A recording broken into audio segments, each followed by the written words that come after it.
pag-uusapan natin ngayon tungkol dun sa paano magbilang ang mga Pilipino. Kasi naisip ko lang, there's something weird about how we count, no? Yung all about numbers. Okay. Kasi di ba usually pag nagbibilang ang Pilipino, pag Tagalog, nako karaniwan hanggang 10 lang yan. Di ba? Sabi lang, ang galing, ang bilis. 1, 2, 3, 4, 5, 6, 7, 8, 9, 10, 10. Ganun, di ba? Pero pagkatapos nun, struggle na doon sa 11, 12. Mas mabagal na, no? Usually, pagkatapos niyan, magbibili na 11, 12, 13, 14, 15. No? Tapos take note of the pronunciation, di ba? Mag-ano na lang, magbibilang na, English na, pero yung pagbilang niya, Tagalog pa rin, di ba? 11, 12, 13, 14, di ba? Ganon. 55. Pero pag halimbawa bumibili ka sa labas, no? Tapos 20 pesos 'yan. Bawa tinanong mo magkano? Hindi naman nila sasabihin na na 20. Oh. Anong karaniwang sagot? 20. 20, 'di ba? Oh, kapag halimbawa 50 'yon, anong sasabihin ng tindera? 50. O kaya 50, 'di ba? Oo, yan, di ba? So either yung Spanish o kaya yung English na sinalita ng Tagalog, 50, di ba? So either 50 o ano. Tapos nagiging colloquial pa yan. Yung 20, ngayon yung mga bagets, etneb. Etneb, yun na yung colloquial. Oo, binabaliktad. Marami tayong ganun eh. Yung 50, tasingkwen. Ano ba yan? Mahirap yan. Mahirap i-memorya yung mga numbers na yan. Oo. Pero ganun talaga. Pero sa oras, palagi lang 1:00, 2:00, 3:00, Espanyol talaga, Spanish. Oo, Spanish talaga. Yun yung conversational. Yung Tagalog. Yun ang conversational na Tagalog. So dati, meron akong isang kaibigan tumawag sa akin, Christy, ano ba ang 8 o'clock sa Tagalog? Hindi daw 8:00 eh. Talaga naman, Spanish yun eh. Ang tamang sagot dyan ay 8:00. O, ng umaga o 8:00 ng gabi. Yun ang talagang Tagalog nun. I never say that. Yun na nga, di ba? Conversationally, hindi natin sasabihin na ganun, di ba? Na 8:00. Either sabihin mo 8:00 o 8 o'clock, di ba? Kahit ordinaryong Pilipino, ganun ang sasabihin. Bihirang-bihira kang makakarinig ng, 8:00 na ng gabi. 8:08. Di ba? So sabihin mo, Tinang ka ng ganun. Ano nangyari sa'yo? Di ba? 8:30 yan o kaya 8:40. Di ba? Ganon. So yun, pag sa tama ka sa oras, di ba? Iba rin talaga yung Okay? So ngayon, pa-practice tayo Subukan natin. Magko-contest kayong dalawa. Bilangan. Gawin natin tayong 3 para salit-salitan. Oo, sige, kasi salit-salitan. para hindi laging English yung isa, di ba? So mauna ka, Roda. English o Tagalog? Bahala Sige, ka. umpisa mo sa English. Bahala ka kung English o Tagalog ang unahin mo. Okay, 1. 2. 3. 4. Yun sinasabi ko, akala ko. The game ends. Sige. Ako naman ang mag-umpisa. Okay, ready ka na, Joy? Pero ikaw pa rin, Joy, ang kasunod ko Ganun pa rin yung order natin. Okay, so 1. 2. Ang bagal, dapat best mabilis. Okay, mabilis. Okay. 5. 6. Ay, 6. Okay. So yun, di ba? Talagang, oo, pero akala mo, bakit kaya may preference yung Pilipino sa mga numbers, bigger numbers na English? Kasi mas madali. Kasi mas mahaba yung Tagalog, 12, 13. Sa syllables. Kasi halimbawa, 11, 3 syllables. 11, 4 syllables. Diba? 12, 1 syllable. 12, 5 syllables. Yeah.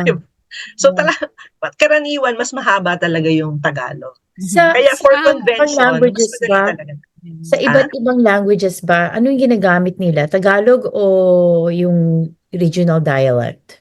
I mean, regional language. Eh, kasi sa Bicol, ang ano din, halos Spanish din eh. Pag magbilang ang mga tao doon, halos Spanish din eh. Oo, Ilocano Pero din, merong Spanish. Bicol talaga na, no? Doon sa amin, kasi nga, yung Bicol, iba-iba rin yun eh. Halimbawa, doon sa Bicol Tunay, Saro, sa vernacular ng nanay ko sa Ligaw Albay, sad. Oh. Magkaiba, Saro, tapos sad. So yun, kaya hindi mahirap din magbilang ng ano. Kaya for convention, yun. Either Spanish English. or English. English din. Mm. Okay? So, yan. Yan ang ano ng mga numbers, no? Pero Tapos, paano ngayon natin ituturo yung numbers?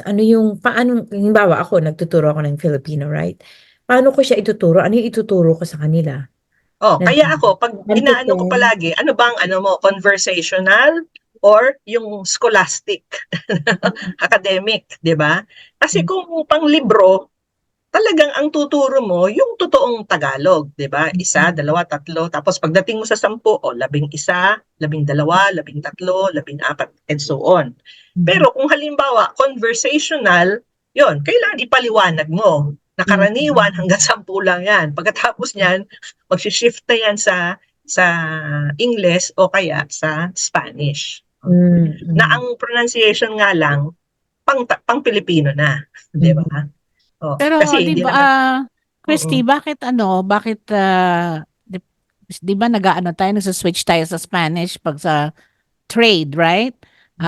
Why is it na by the time it goes to thousands, minsan mabalik sa balik na. Filipino? Like, Oo, tama. 2,000 yan. Oh, ang mahal Oo, naman, 1,000 na lang, di ba? oo. So, bakit Eh, ganun? Do you know why? hindi, siguro kasi hindi na masyadong naturuan noon. Dahil syempre noon ang pera, pagdating sa libo, ang taas na noon, di ba? Siguro nung panahon na yon, napakalaking halaga na ng 2,000. Di ba?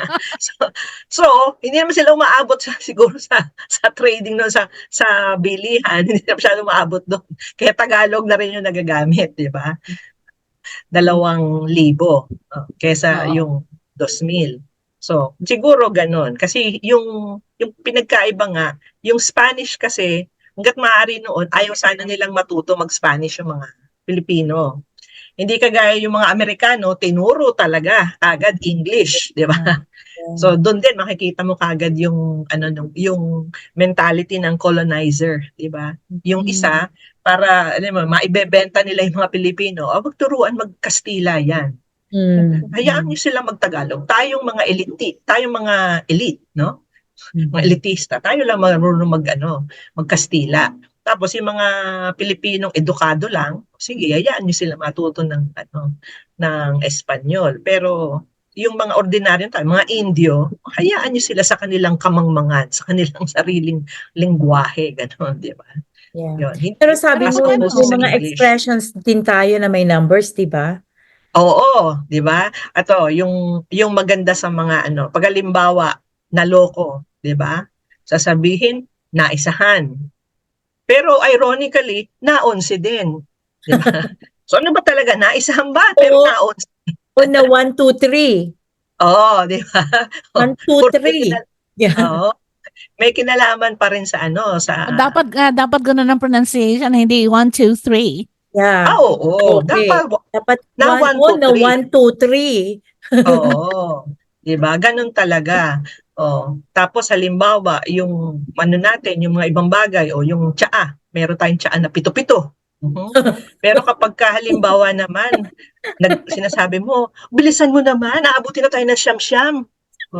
Para pag kinalaman ng siyam-siyam. Tapos meron pa tayong isang expression, Ano nga Joy, ulit di yung ba? Pag na-siyam-siyam? nagmamadali, Joy, Teka muna, ano ang na-siyam-siyam? hindi, yung aabutin tayo ng siyam-siyam, it's Oh, going to ng take us a siyam-siyam. long time. Oh, okay. Aabutin tayo ng siyam-siyam, no? It's going to take us a long time. Pero, meron pang isa dating binanggit si Joy, 'di ba? Mabilis pa sa alas Oo. 4. Yun, 'di ba? Yung mabilis pa sa alas 4. Yeah, it came from sabi nila ang origin daw nun, correct me if I'm wrong, is yung 4 o'clock train. Kasi it's the last train. So, noon Pilipinas. pa yun. Sa Pilipinas, Pilipinas, oo. way back. Way back, kaya Mabilis pa ganon. sa alas 4. Kaya kailangan mas mabilis ka sa alas 4 para umabot ka doon sa para umabot ka doon sa tren, no? Yeah. Oo. Tapos ito, isa ka pang pinagtataka tungkol sa isang artista. Mm. Ang pangalan niya, Tirso Cruz III. Tapos ang nickname, Pip. 'Di ba? Parang nakakaloko eh. The third pero Pip. Yung palayaw. Oo. Oo, palayo niya, 'di ba? Pip. Pero the third. Oo. Yun lang, napaisip lang ako, bakit ganun? Anyway, so yun lang, gusto naming pag-isipan ninyo tungkol sa mga pagbilang ng mga Pilipino. Okay? So, see you on the next episode! Bye!